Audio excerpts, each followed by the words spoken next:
Hello everyone, नमस्कार। एक बार फिर से स्वागत है आप सभी का लोधा जी क्लासेस के बीए प्लेटफॉर्म पर। दोस्तों, बीए थर्ड ईयर की इकोनॉमी को हम फिर से कंटिन्यू कर रहे हैं। आप लोगों की भारी डिमांड्स को देखते हुए जो दोस्तों फिलहाल हमें पॉलिटी कंप्लीट करनी थी, बट आप लोगों की डिमांड के कारण हमें ये सेशन लाना ही पड़ा। जी हाँ दोस्तों, थोड़ा सा जो है थंबनेल में थोड़ा सा चेंजेस है, फर्स्ट पेज में थोड़ा सा चेंजेस है, डिजाइन में, कलर में।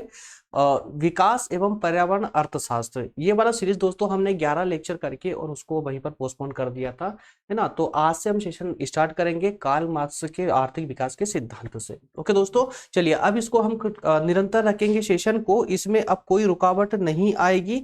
बस आप लोगों का अगर सपोर्ट मिलता रहा तो दोस्तों अब कोई भी सेशन बिल्कुल भी पोस्टपोन नहीं होगा।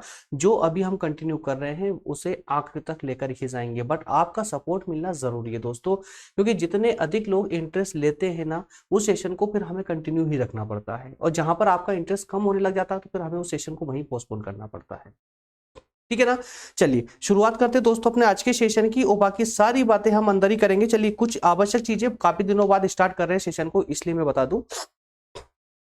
बीए थर्ड ईयर में इकोनॉमी के अंदर जो दो पार्ट है, एक है आपका विकास एवं पर्यावरण अर्थशास्त्र, दूसरा पार्ट है दोस्तों सांख्यिकी। ठीक है ना। दोनों ही पार्टों को अब हम वापस से कंटिन्यू कर लेंगे। सांख्यिकी वाले पार्ट में अभी बहुत कम सेशन हुए, 3 से 4 सेशन ही मात्र हुए शायद उस पे, और इसे हम पहले कंप्लीट करेंगे, उसके बाद सांख्यिकी को स्टार्ट करेंगे, आपके एग्जाम से पहले कवर कर लेंगे। एक बात विशेष और बता दूं मैं आप लोगों को कि कुछ ऐसे दोस्त भी हैं जिनकी यूनिवर्सिटी में विकास एवं पर्यावरण अर्थशास्त्र अर्थात कि ये वाला जो पार्ट है, ये आपको सेकेंड ईयर में भी पढ़ने को देखने को मिल सकता है, पढ़ने को मिल सकता है। तो वो दोस्त भी बिल्कुल परेशान ना हो, भले ही हम थर्ड ईयर में पढ़ा रहे हैं, लेकिन अगर आपके सिलेबस में ये वाला पार्ट सेकंड ईयर में है या फर्स्ट ईयर में ही क्यों ना हो, तब भी आप इसे कंटिन्यू फॉलो कर सकते हैं। कोई चेंजेस नहीं है दोस्तों, टॉपिकों में कोई चेंजेस नहीं आएगा। क्लियर है ना।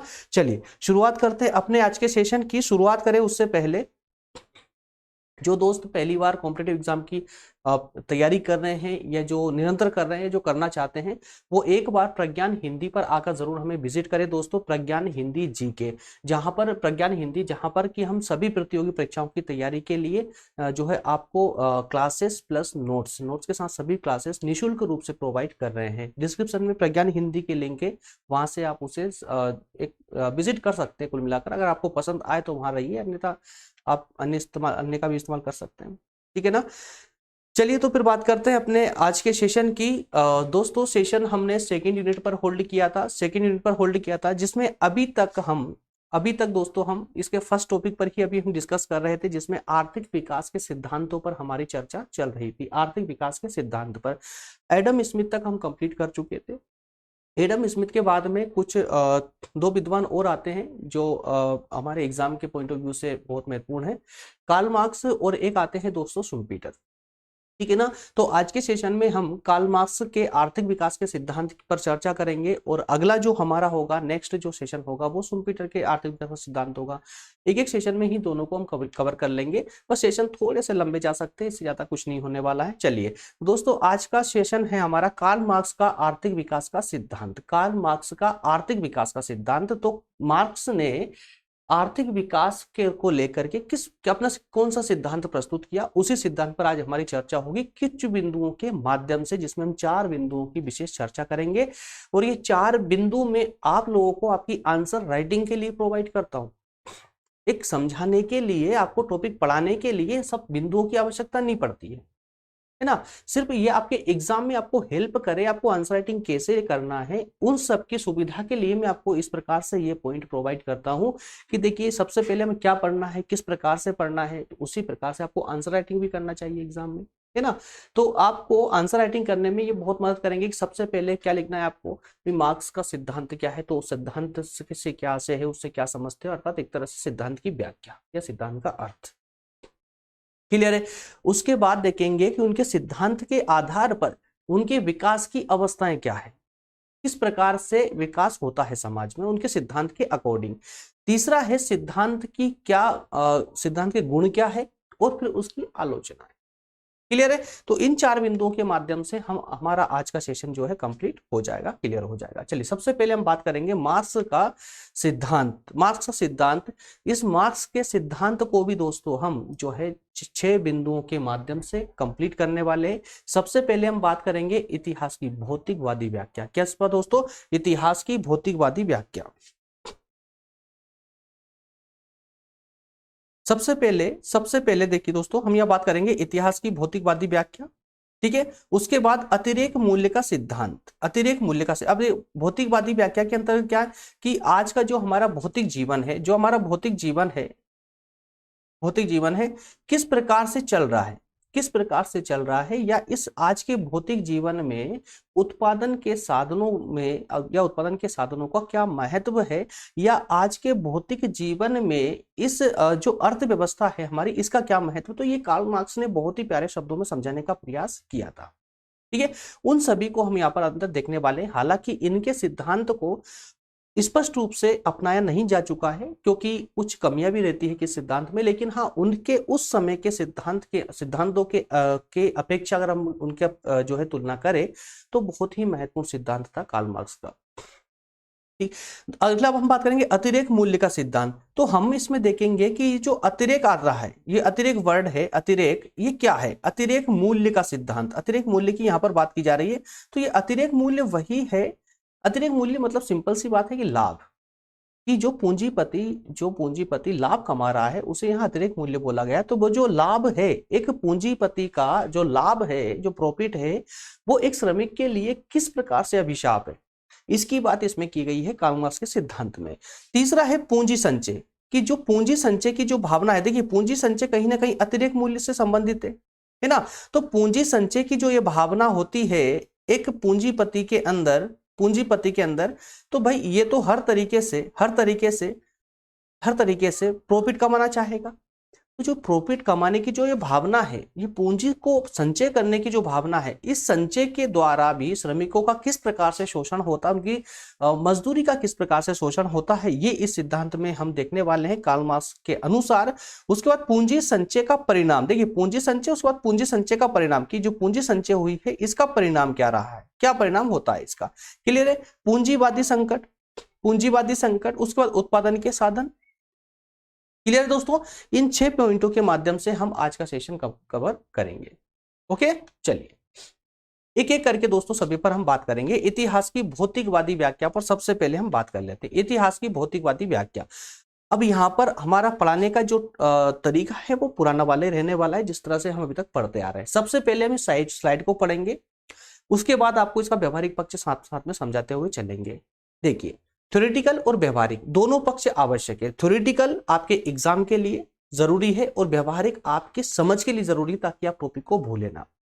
थ्योरेटिकल मतलब इस स्लाइड को भी मैं आपको समझाते हुए चलूंगा, ताकि जब आप कल से पीडीएफ डाउनलोड करें और एग्जाम के टाइम पे उसका रिवीजन करें तो आपको प्रॉब्लम ना आए, है ना।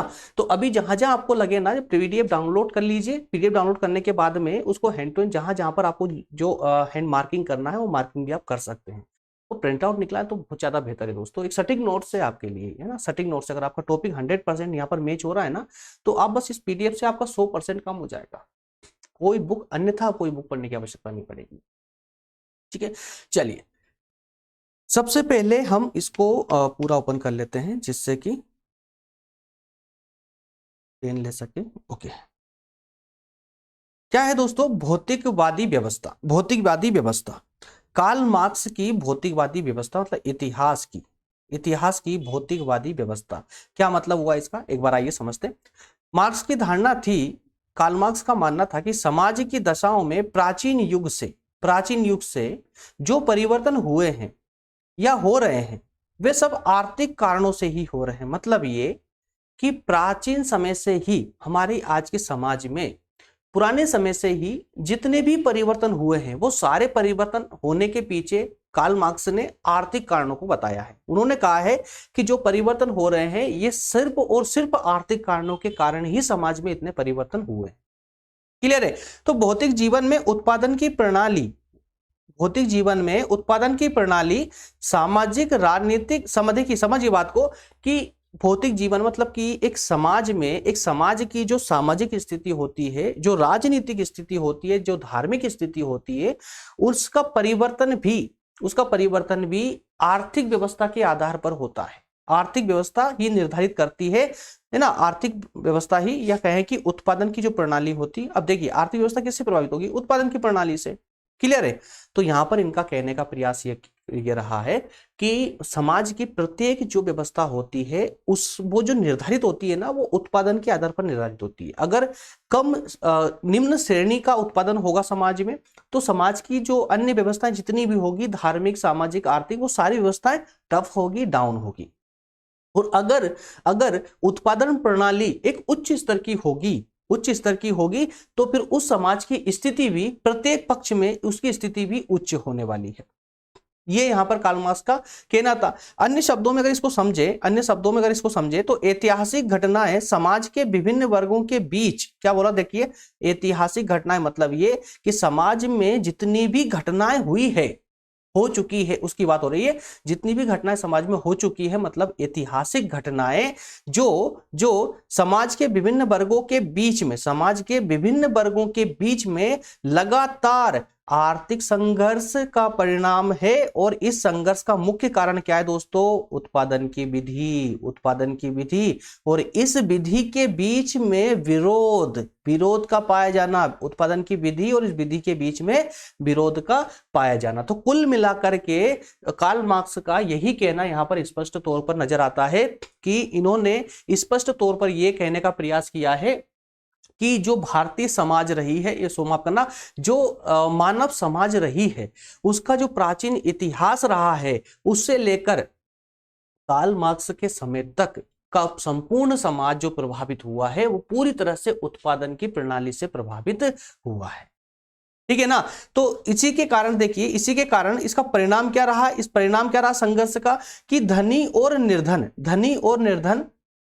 धनी अर्थात पूंजीपति वर्ग और निर्धन अर्थात श्रमिक वर्ग, है ना, के बीच का वर्ग संघर्ष सामाजिक प्रणाली को नष्ट कर देता है। देखिए दोनों के बीच में जो संघर्ष होता है वो समाज की प्रणाली को नष्ट कर देता है। इस प्रकार प्रसव पीड़ा की तरह उत्पीड़न के बाद नए संबंध स्थापित होने लगते हैं। कहने का प्रयास अब ये हो रहा है कि धनी वर्ग और श्रमिक वर्ग के बीच में जो संघर्ष होता है, वो संघर्ष इस पूरी सामाजिक प्रणाली को समाप्त कर देता है। और इस समाप्त होने के बाद में एक बड़े कठोर जो एक तकलीफों के बाद में फिर एक नई सामाजिक व्यवस्था का संचार होता है या उदय होता है।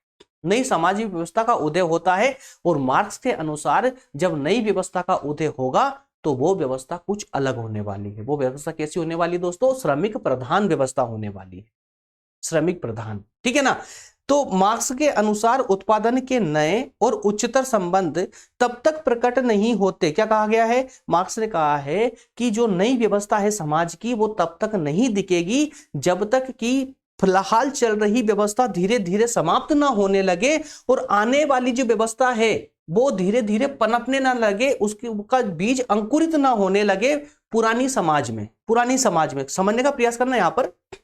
यहाँ कहने का प्रयास सिंपल सा ये हो रहा है, सामान्य शब्दों में बोले तो, कि भाई जो समाज की नई व्यवस्था है वो कब आएगी? एकदम तो नहीं जाएगी। किस तरह से इसको पलटा और दूसरा पक्ष देखने को मिल गया? भाई समाज के परिवर्तन है धीरे धीरे देखने को मिलते हैं, है ना? तो कहने का अर्थ यहाँ पर यह है कि जो समाज की व्यवस्था है, जो पुरानी समाज है, जो भी चल रही है, ये धीरे धीरे समाप्त होती जाएगी और इसमें नई व्यवस्था का लक्षण दिखते जाएंगे। नई व्यवस्था जो आने वाली है उसके धीरे धीरे लक्षण दिखते जाएंगे, उसका परिवर्तन का बदलाव के। ठीक है ना? तो यहीं पर कहने का प्रयास किया गया है कि देखिए मार्क्स के अनुसार उत्पादन के नए तथा उच्चतर संबंध तब तक प्रकट नहीं होते जब तक कि उनके अस्तित्व के लिए आवश्यक भौतिक दशाएं पुराने समाज के गर्भ में परिपक्व नहीं हो जाती। क्लियर है दोस्तों? इतिहास की भौतिकवादी व्यवस्था मेरे ख्याल से पूरी तरह क्लियर होना चाहिए, है ना? नेक्स्ट है अतिरेक मूल्य का सिद्धांत। क्या है दोस्तों? अतिरेक मूल्य का सिद्धांत। अतिरेक मूल्य का सिद्धांत मतलब सामान्य शब्दों में इसको समझ लीजिए कि प्रॉफिट जो होता है एक पूंजीपति का, एक उद्यमी का जो प्रॉफिट होता है उसे ही यहाँ पर अतिरेक मूल्य का सिद्धांत कहा जा रहा है, माफ करना अतिरेक मूल्य कहा जा रहा है। और ये अतिरेक मूल्य को कार्ल मार्क्स ने इतना भयानक तरीके से उठाकर क्यों लिया है वो आपको यहां देखने को मिलेगा। चलिए आ जाइए फिर वापस इस पे। मार्क्स द्वारा प्रस्तुत अतिरेक मूल्य का सिद्धांत, उसके विकास विश्लेषण का आधार और वर्ग संघर्ष इसी अतिरेक मूल्य के संचय का परिणाम। क्या कह दिया यहाँ पर मार्क्स ने कहा है कि अतिरेक मूल्य का सिद्धांत जो है, मार्क्स का जो ये सिद्धांत है पूरा, इस अतिरेक मूल्य के सिद्धांत की जो विकास है इसी पर आधारित है। और दूसरी बात की वर्ग संघर्ष जो हो रहा है वो इसी के कारण हो रहा है, इस कारण इस अतिरेक मूल्य के कारण ही हो रहा है ना। तो मार्क्स के अनुसार पूंजीवादी व्यवस्था में संपूर्ण समाज दो वर्गों में बटा हुआ है। पूंजीवादी व्यवस्था में, अब देखिए यहां पर कार्ल मार्क्स जो है, कार्ल मार्क्स के समय में जो ये व्यवस्था है उसको पूंजीवादी व्यवस्था कह रहे हैं ये। अब इसको पूंजीवाद, पूंजीपतियों की अपेक्षा श्रमिक प्रधान व्यवस्था बनाना चाहते हैं कार्ल मार्क्स, ठीक है ना। तो इनका पूरा सिद्धांत श्रमिकों के पक्ष में रहेगा और पूंजीपतियों के विरोध में रहेगा, उनको नष्ट, उनको ध्वस्त करने के पक्ष में रहेगा, है ना। तो यहां पर कार्ल मार्क्स के अनुसार पूंजीवादी व्यवस्था में समाज दो वर्गों में बटा हुआ। किस किस वर्ग में दोस्तों, आप जानते हैं अच्छे से, पूंजीपति और श्रमिक वर्ग में। तो पूंजीपति एक वर्ग हो गया, पूंजीपति जिनके पास समस्त साधन है, समस्त साधन होते, वहीं एक श्रमिक है जो अपना श्रम बेचता है और रोटी कमाता है, श्रम बेचता है और रोटी कमाता है, ठीक है। वो कुल मिलाकर साधन रहित है, उसके पास कमाई के कोई साधन नहीं है, वो सिर्फ श्रम करेगा, मजदूरी करेगा और अपना जीवन यापन करेगा कार्ल मार्क्स के अनुसार, ठीक है। जब पूंजीपति श्रमिक की सहायता से किसी वस्तु का उत्पादन करता है, अब इसको समझ लेंगे आप तो अतिरेक मूल्य का सिद्धांत पूरा समझ जाएगा दोस्तों, इसमें और कोई भी आपत्ति नहीं होगी। एक मिनट ले लें यार।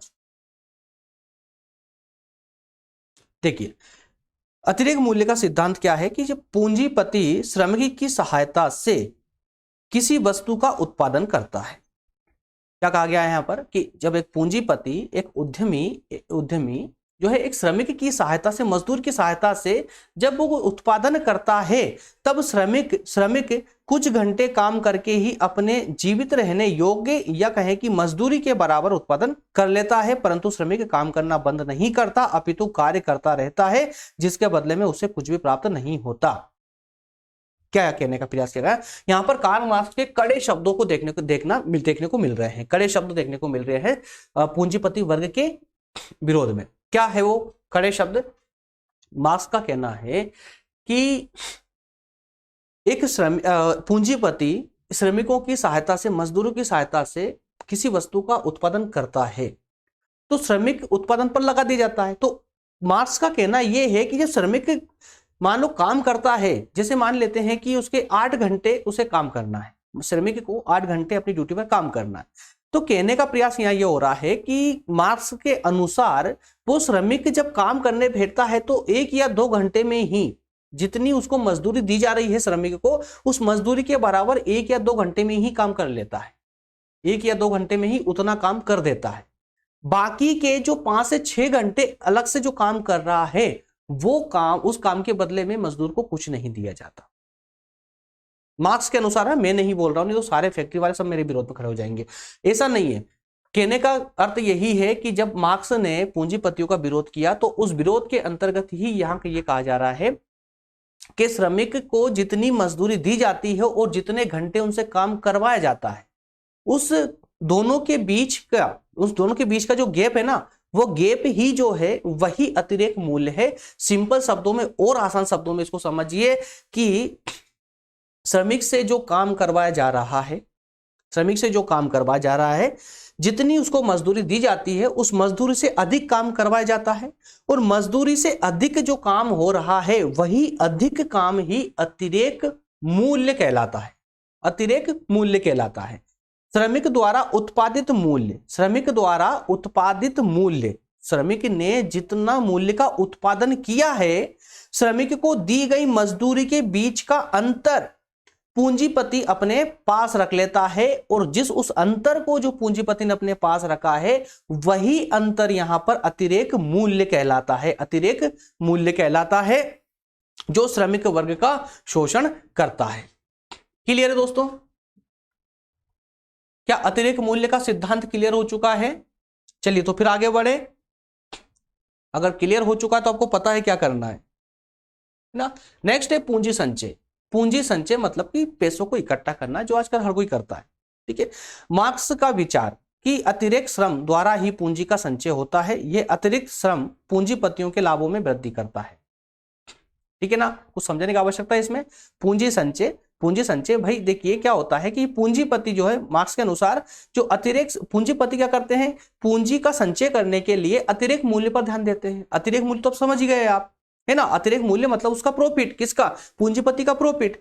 श्रमिक को मजदूरी देने के बाद में जो प्रॉफिट उसका बचता है ना, उस प्रॉफिट की बात हो रही है। तो पूंजी संचय करने के लिए पूंजीपति अपने अतिरिक्त मूल्य पर ध्यान देता है, अपने प्रॉफिट पर ध्यान देता है। मार्क्स के अनुसार पूंजीपति प्रायः श्रम की उत्पादकता बढ़ाने के तरीके का चुनाव करता है। जब यहां बात आती है एक पूंजीपति के लिए कि साहब आप श्रमिकों की दशा सुधारेंगे या अपना प्रॉफिट बढ़ाएंगे, तो ऐसी स्थिति में पूंजीपति अपने उत्पादन को बढ़ाने पर फोकस करेगा।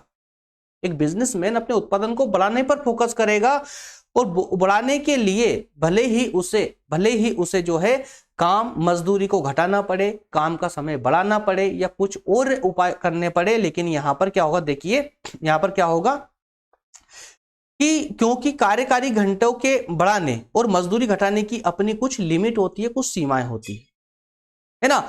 कहने का मतलब सबसे से समझिए, मार्क्स के अनुसार पूंजीपति जो है, एक उद्यमी जो होता है, वो श्रम की उत्पादकता बढ़ाने के तरीके का चुनाव करता है। मतलब ये कि एक पूंजीपति हर तरीके से ये चाहता है कि जो श्रमिक हम लेकर आ रहे हैं वो अधिक से अधिक काम करके, अधिक से अधिक उत्पादन करके हमें दे, और उस उत्पादन को बढ़ाने के लिए वो उस श्रम में सुधार करना चाहता है, श्रम में सुधार करना चाहता है। भाई श्रमिक अगर प्रशिक्षित नहीं तो उसको वो प्रशिक्षित करेगा ताकि अधिक उत्पादन करके दे। क्योंकि समय को बढ़ाना, काम करने का जो समय होता है, कार्यकारी जो घंटे होते हैं उनको बढ़ाने की एक लिमिट होती है। आप 8 घंटे का है तो आप 9 घंटे करवा सकते हैं, 10 घंटे करवा सकते हैं, 24 घंटे तो काम नहीं करवा सकते श्रमिक से, है ना। इसके अलावा मजदूरी कितनी कम कर सकते हो आप, कितनी कम करोगे, कुछ कटौती कर सकते हो, बिल्कुल जीरो तो कर नहीं सकते।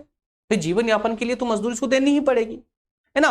तो इसी कारण से श्रमिक जो पूंजीपति होता है वो अपने थोड़ी बुद्धि का प्रयोग करते हुए वो श्रम की उत्पादकता बढ़ाने पर ध्यान फोकस करता है, मतलब श्रम की क्वालिटी बढ़ाने पर फोकस करता है।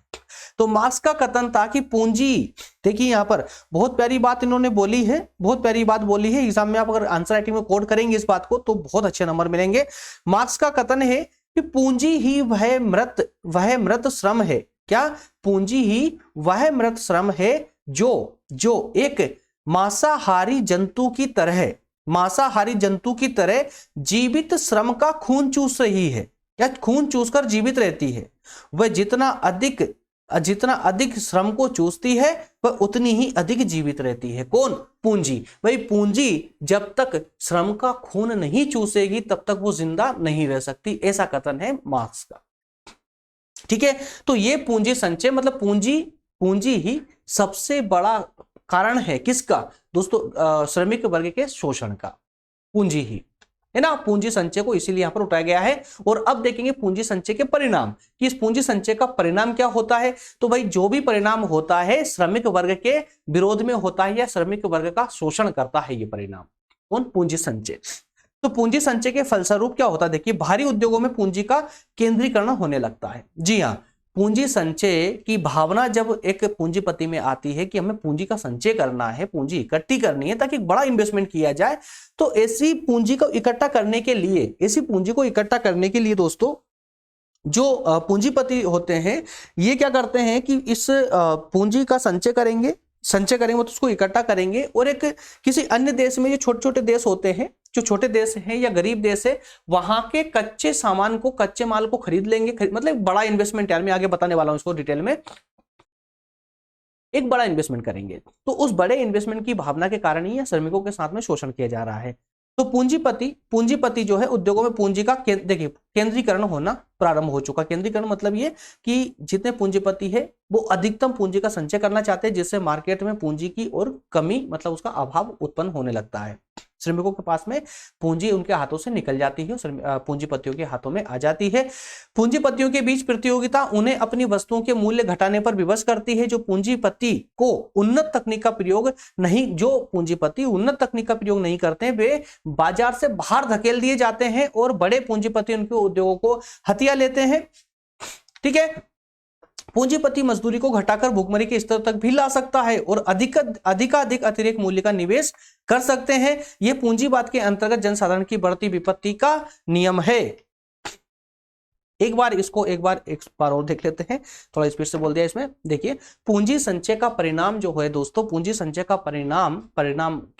पूंजी संचय के कारण ही पूंजी का अब केंद्रीकरण होने लगा है। पूंजी का केंद्रीकरण होने लगा। विकेंद्रीकरण मतलब उसको सभी वर्गों में बराबर बांट देना या थोड़ा बहुत ऊपर नीचे करके बांट देना, लेकिन केंद्रीकरण का मतलब होता है उसको इकट्ठा कर लेना। तो ये पूंजीपति जो है, इनके पूंजीपतियों में जो पूंजी संचय की भावना है, इस कारण से पूंजी का केंद्रीकरण हो रहा है, ये उनको इकट्ठा कर रहे हैं। इसी के कारण से दोस्तों पूंजीपतियों के बीच में क्या होती, फिर प्रतियोगिता होना प्रारंभ हो जाती है। एक दूसरे पूंजीपति के बीच में प्रतियोगिता प्रारंभ हो जाती है।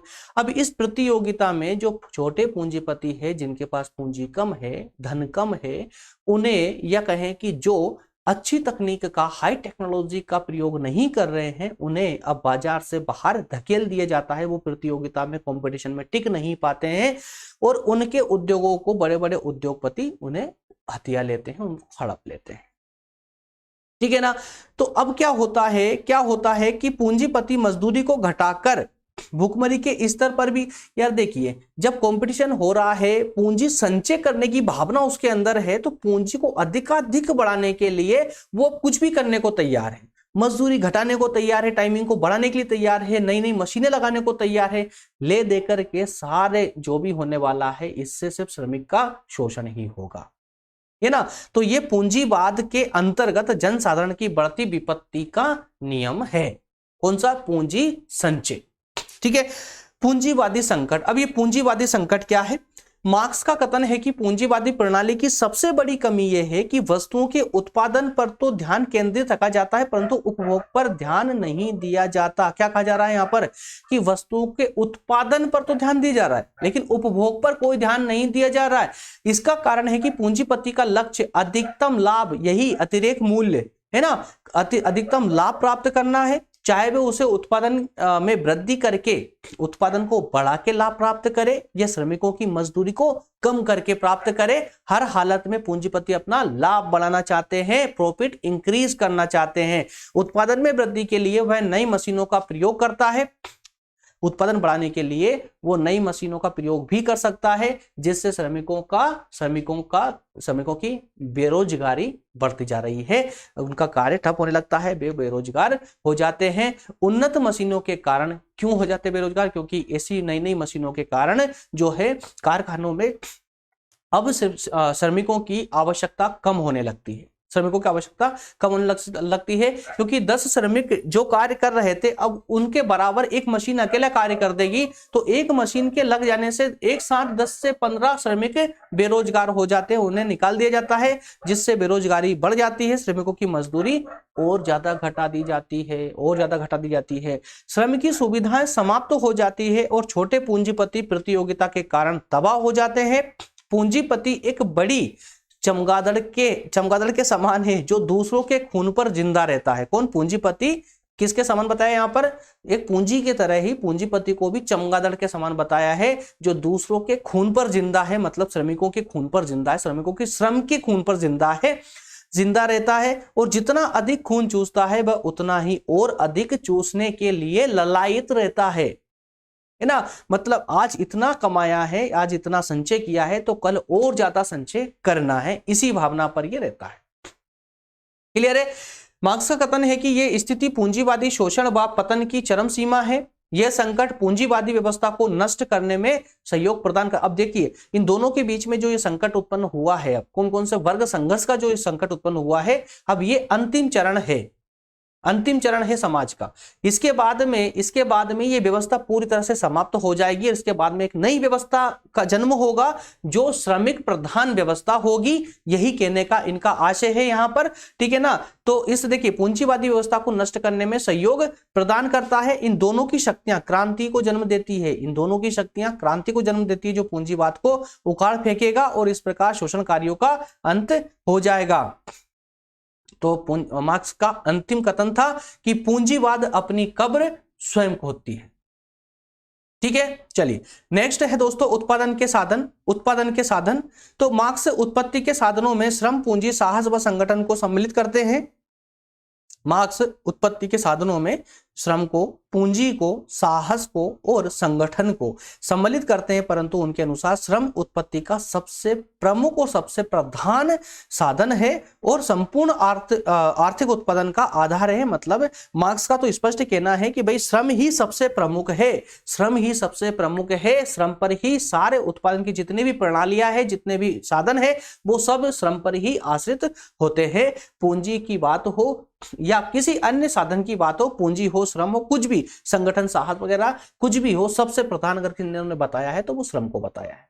क्लियर है। चलिए इसके बाद दोस्तों हमारा ये एक सिद्धांत वाला टॉपिक क्लियर होता है। अब मुझे आप लोग बताइएगा कमेंट करके कि यह जो सिद्धांत है ये क्लियर हुआ या नहीं हुआ। मार्क्स का विकास का जो सिद्धांत था ये क्लियर हुआ या नहीं हुआ, कैसे प्रारंभ हुआ और अंतिम परिणाम क्या होने वाले हैं, पूंजीवाद का अंत होने वाला उनके अनुसार। ठीक है ना, दोनों के बीच में संघर्ष इतना ज्यादा बढ़ जाएगा, मतलब ये कि एक पूंजीपति नामक जो चमगादड़ है वो श्रमिक की श्रम का इतना खून चूसेंगे कि दोनों आपस में एक दूसरे के दुश्मन बन जाएंगे और फिर दोनों वर्गों में संघर्ष उत्पन्न होगा और एक क्रांति उत्पन्न होगी और ये क्रांति पूंजीवादी व्यवस्था को उखाड़ फेंकेगी और एक नई व्यवस्था को जन्म देगी। ठीक है, ये सिद्धांत था इनका आर्थिक विकास का सिद्धांत। अब इसकी कुछ अवस्थाओं को देख लेते हैं दोस्तों, कुछ बिंदुओं के माध्यम से। प्राथमिक साम्यवाद देख लीजिए जरा, प्राथमिक शॉर्ट में है, सिंपल से आपकी एग्जाम के लिए आवश्यक है। प्राथमिक साम्यवाद, असभ्य स्थिति में मनुष्य जो पाता है उसी पर निर्भर करता था, समस्त उत्पादन एवं वितरण सामूहिक ढंग से किया जाता था। कहने का मतलब प्राथमिक जो साम्यवाद, प्राथमिक जो स्थिति थी प्राचीन समय से ही समाज में या व्यक्तियों के पास में पहले जो उनके पास था वो उसी में जीवन यापन कर लेता था और जितने भी उत्पादन के कार्य होते थे वो सब सामूहिक रूप से होते थे, सब मिलकर के करते थे। ठीक है ना, तो मार्क्स वापस वही स्थिति लाना चाहते हैं, यहाँ पर वही स्थिति लाना चाहते हैं। ठीक है, दास प्रथा, तो भूमि कुछ व्यक्तियों के पास होती थी, दास प्रथा भूमि कुछ व्यक्तियों के पास रहती थी। कृषि का उत्पादन दासों के द्वारा किया जाता था। श्रमिक और दास मालिक की संपत्ति माने जाते थे, श्रमिक और दास जो है मालिक की संपत्ति माने जाते थे। क्लियर है। सामंतवादी समाज, अब देखिए इसमें श्रमिक को अब भोजन की जगह वेतन दिया जाता था। श्रमिक को भी यहां पर वेतन देना प्रारंभ हो चुके थे और ये उस समय की कहानी है जब छोटे छोटे उद्योग धंधे धीरे धीरे पनपने लगे थे, कुछ स्टेब्लिश्ड हो गए थे और कुछ धीरे धीरे हो रहे थे। ठीक है, तो भूमि के मालिक जमींदारों के रूप में काम कर, जिसके पास भूमि थी अब वो जमींदारों के रूप में कार्य करने लगे थे। क्लियर है। चलिए पूंजीवादी व्यवस्था, इसमें उत्पत्ति के साधनों पर पूंजीपतियों का अधिकार होता था। श्रमिकों के रोजगार के स्वामी पूंजीपति होते हैं तथा श्रमिक को मजदूरी देने के बाद शेष लाभ पूंजीपति द्वारा प्राप्त किया जाता था। नेक्स्ट है साम्राज्यवाद। पूंजीवाद का रूप अपनी पराकाष्ठा पर पहुंचने के बाद साम्राज्यवाद का रूप स्थापित हो जाता है। पूंजीपति वर्ग अपनी संपत्ति गरीब राष्ट्रों में लगाकर वहां के कच्चे माल पर अधिकार कर लेंगे और उन गरीब राष्ट्रों का शोषण करते हैं। श्रम का शोषण करके उसे जीवन निर्वाह के बराबर ही, मतलब जीवन जीने लायक ही थोड़ी बहुत मजदूरी ये दी जाती है। इससे ये इनका अतिरिक्त मूल्य और ज्यादा बढ़ता है, पूंजी संचय और बढ़ता है, जिससे ये पूंजीपतियों के बीच चल रही प्रतियोगिता में भाग ले सके और जीत सके। ठीक है ना। समाजवाद, देश के समस्त उत्पत्ति के साधन राज्य के अधिकार में आ जाते हैं। अब देखिए समाजवाद देश के सभी उत्पत्ति के साधन राज्य के अधिकार में आ जाते हैं। राज्य द्वारा प्रशासन व सुरक्षा पर खर्च करने के बाद बची हुई राशि से पूंजी का निर्माण किया जाता है। ऐसी दशा में देश का आर्थिक, सामाजिक, सांस्कृतिक विकास होता है एवं वर्ग संघर्ष और शोषण आदि समाप्त हो जाएगा। तो ये होगी अंतिम पड़ाव होगा ये इनके सिद्धांत के अनुसार। साम्यवाद में इसमें व्यक्तियों को आवश्यकता के अनुसार वेतन मिलेगा, जिससे सभी व्यक्तियों की आवश्यकता पूरी हो सकेगी। क्लियर है? कुछ गुण है दोस्तों, कुछ गुण है इस कार्ल मार्क्स के सिद्धांत के, कुछ गुण है, शॉर्ट में है, सिंपल है, 3 बिंदुओं के माध्यम से मात्र। अध्ययन में सहायक, अध्ययन में इसके अध्ययन से किसी भी देश के विकास को समझने में एक सहायता मिलती है।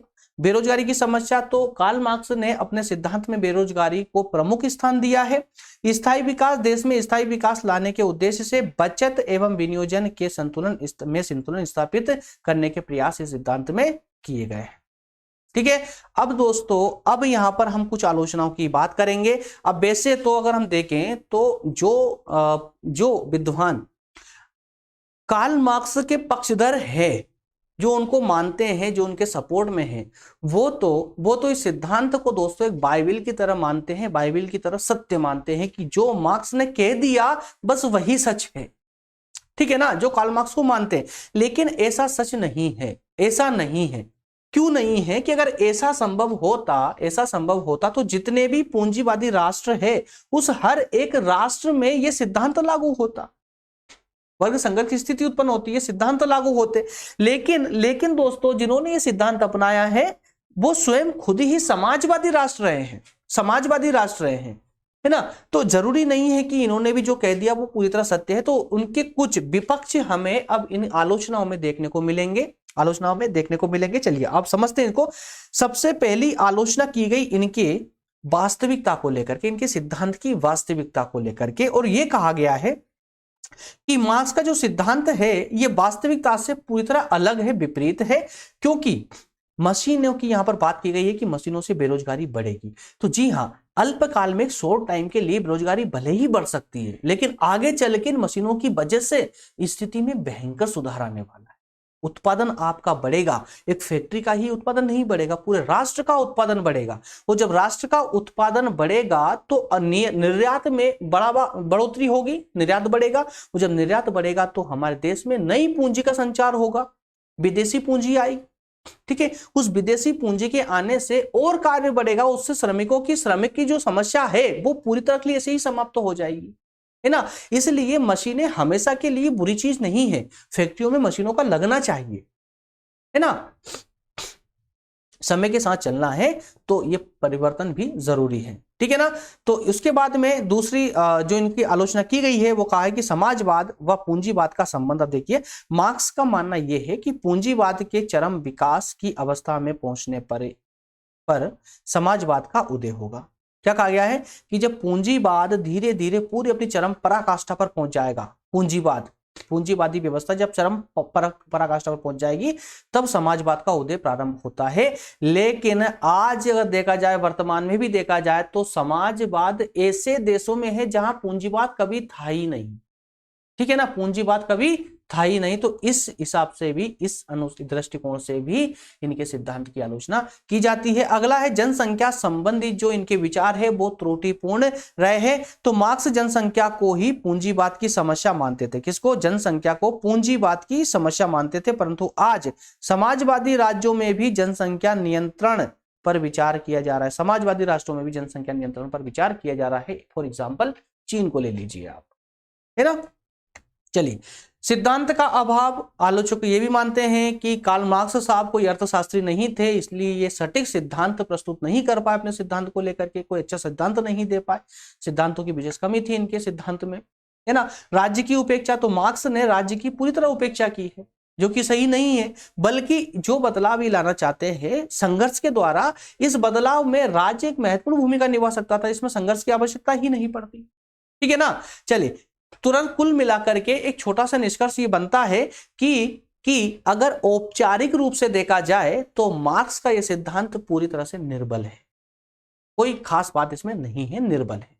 औपचारिक मॉडल के अनुसार इन्होंने जितनी भी बातें बोली है, एक आवेश में आकर बोली हुई बातें प्रतीत होती है कि इन्होंने आवेश में आकर ये सब कुछ बोला है, क्योंकि जो भी इनने बोला है वो सटीक रूप से आज न तो आज दिखाई देता है ना उस समय दिखाई देता था। क्योंकि समाजवाद राज्यों में पूंजीवाद नहीं था, पूंजीवाद में समाजवाद नहीं आया, संघर्ष कभी इस प्रकार के हुए नहीं, जहां संघर्ष हुए वो देश ही नहीं बच पाया। कई प्रकार के उनके सिद्धांत के अपोजिट बातें देखने को मिली है, ठीक है। तो औपचारिक मॉडल के रूप में मार्क्स का अर्थशास्त्र निर्बल है, जिन आंतरिक विरोध, वर्ग संघर्ष है ना, प्रणाली के उद्देश्य पूर्वक विश्लेषण ही किया, मतलब जहां इन्होंने वर्ग संघर्ष को महत्वपूर्ण माना है वह पूंजीवाद के होने की अपेक्षा मार्क्स की प्रणाली का ही साधक है। सिर्फ मार्क्स की बातें मात्र रह गई है, इससे ज्यादा और कुछ नहीं रहा।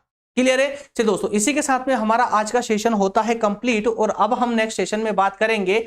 नेक्स्ट सेशन हमारा होने वाला है शुम्पीटर के आर्थिक विकास का मॉडल। शुम्पीटर साहब ने आर्थिक विकास का क्या सिद्धांत प्रस्तुत किया है, उस पर हमारी नेक्स्ट क्लास होगी और उसी में हम बात करेंगे, और इसी के साथ में हमारे आर्थिक विकास की जो अवस्थाएं वाला जो टॉपिक है वो कंप्लीट हो जाएगा। नेक्स्ट मतलब इसके थर्ड क्लास से मतलब कि लेक्चर नंबर 14 से अब हम स्टार्ट कर देंगे यूनिट सेकंड का टॉपिक सेकंड। क्लियर है? अब दोस्तों बस मैं यही लास्ट में यही बोलना चाहता हूं कि आप लोगों को अगर इसी प्रकार सपोर्ट बना रहा, अभी भी इसको क्लासेस को कंटिन्यू किया, अगर आप लोगों का सपोर्ट बना रहा है तो ये सेशन अब कंप्लीट होने के बाद ही अब रुकेगा, तब तक हम इसको नहीं रुकने देंगे। बस आप लोगों का सपोर्ट ज्यादा जरूरी है। चलिए दोस्तों, मिलेंगे नेक्स्ट सेशन में। लेकिन हाँ, जाने से पहले एक बात और बोल दूं, जिन दोस्तों ने टेलीग्राम को ज्वाइन नहीं किया है, गलती ना करे, टेलीग्राम ज्वाइन कर ले। फ्री ऑफ कॉस्ट है, कोई चार्जेस यहां नहीं लिए जाते टेलीग्राम पर ज्वाइन होने के। यहां पर स्टडी करोगे तो आपसे एक भी सेशन नहीं छूटेगा। सारे अगर कंटिन्यू, अगर आप हमारे सेशन लेना चाहते हैं, कंटिन्यू आप हमारे साथ पढ़ना चाहते हैं, first year, second year, third year completely पढ़ना चाहते हैं नोट्स के साथ, तो टेलीग्राम को जरूर ज्वाइन करें। डिस्क्रिप्शन में उसकी लिंक भी दी गई है, ज्वाइन करेंगे। वहां पर दोस्तों आपको हर प्रकार के जितने भी अपडेट हमारी होती है, सारी अपडेट वहीं मिल जाती है टेलीग्राम ग्रुप पर। ओके, ठीक है दोस्तों, मिलते हैं नेक्स्ट सेशन में। तब तक धन्यवाद, थैंक यू।